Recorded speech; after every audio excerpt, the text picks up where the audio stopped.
I love to start the day with a double espresso. Then there's often another one mid-morning and maybe a decaf espresso late in the day with a light snack. I'm Erin from Tech Gadgets Canada, and I've recently been experimenting with Nespresso pods, and I started with a new machine, the DeLonghi Nespresso Essenza Mini. Now, while that is a great compact machine, I've recently been looking around to see what else is out there. I found the Breville Nespresso Pixie.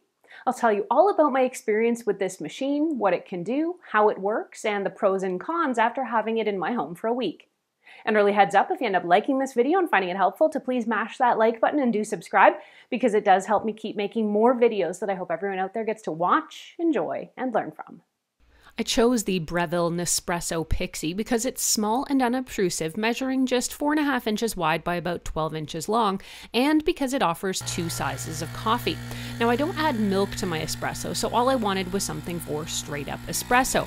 When it comes to the specs, this machine gives you 19 bars of pressure from its high pressure pump and has a 24-ounce water tank. It's small and can fit onto most counters easily.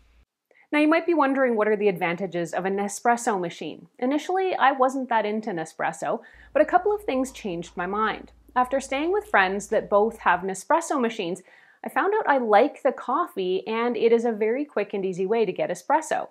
Then I got to review a manual espresso pump for travel and camping, and Nespresso pods used in that machine are really great for the overall travel experience because there's no grinding and no mess. Sold on those aspects, I decided to get an espresso machine for the house to see if it would fit into my daily coffee routine. The setup of this machine is virtually non-existent. Plug it in and power it on. It's ready to go immediately. The kit I bought also included a sample pack of Nespresso capsules, which was a nice way to try some different coffees. Though I didn't realize it at the time, and the instructions don't say so, you can actually program the exact size of drinks you want your Breville Nespresso Pixie to make, both for the small size and the large. Now, it comes out of the box programmed for a single shot from the small button and what actually seemed to me to be a small double for the large. By pushing and holding the button while it's making an espresso, then letting go just half a sec before you've got your desired amount, you're creating a new saved setting. Next time, you just touch the button quickly and your custom drink volume is still there. I set mine so the small button pours a single and the large an oversized double.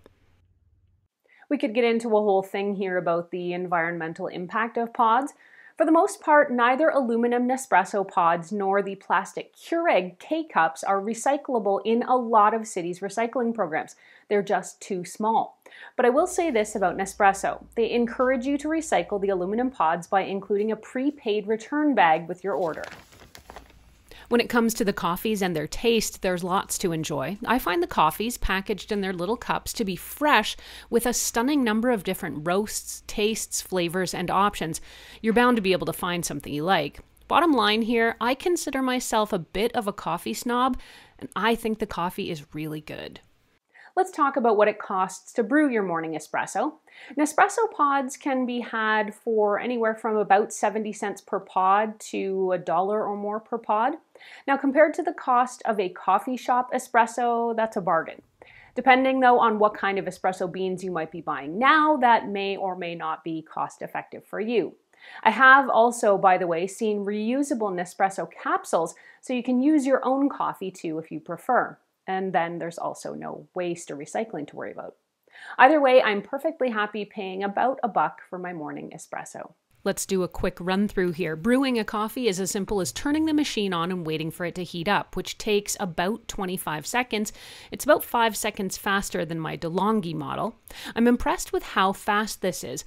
Then you pop in a capsule, close the lid, and choose your size. My single shot will brew in about 9 seconds and the double in just 20. This is easily twice as fast as my DeLonghi Nespresso brewer, so I'm impressed. One of the things I really like about the Pixie is that the espresso comes out nice and thick and it's not watery. It ends up with a nice crema on top and it's actually good and hot. From what I can tell about this machine and other Nespresso machines, you can't adjust the water temperature. It comes from the factory set to about 83, somewhere between 83 and 86 degrees, according to Nespresso.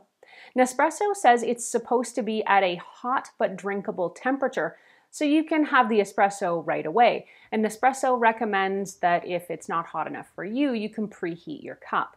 Now, some folks might not appreciate that you can't adjust the water temperature, but I was definitely okay with the factory setting. The Breville Nespresso Pixie has some other handy features. The energy saver shuts it off after a few minutes of it sitting idle.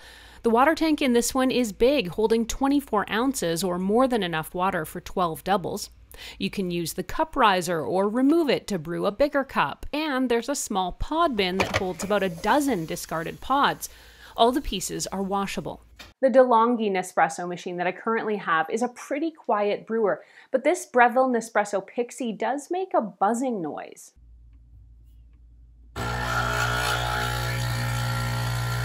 The noise is loud and pretty buzzy, and it's definitely noisier than my DeLonghi. Overall, I've been really wowed by how much I love this machine. It's small, but it isn't the smallest espresso brewer Nespresso makes. Here, the slightly bigger footprint allows for additional pods in the disposal bin and a bit more water in the tank. This model has an industrial chic look that gives it a little more style than some other Nespresso machines. The coffee it makes is delicious, hot, thick, and has a beautiful crema, and I love that I can customize the sizes so they're perfect for me. If there are any downsides to this machine, for some it might be that you can't adjust the water temperature, but for me this was not an issue. Others may point to the environmental impact of aluminum pods. I do think this machine is also a bit louder than other Nespresso machines, my DeLonghi Essenza Mini being one of the quieter options.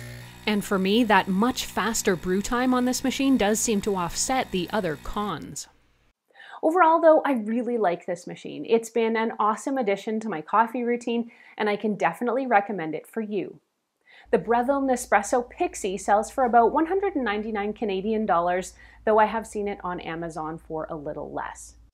If you want to read this review or reference any of what I've talked about, head over to techgadgetscanada.com where I've got a full write-up. There you can ask me any questions you have about this machine. You can also post any queries here on the YouTube channel. Thanks so much for watching. I'm Erin. Until the next time, you can find me on either Twitter or Instagram. I'm at ErinLYYC.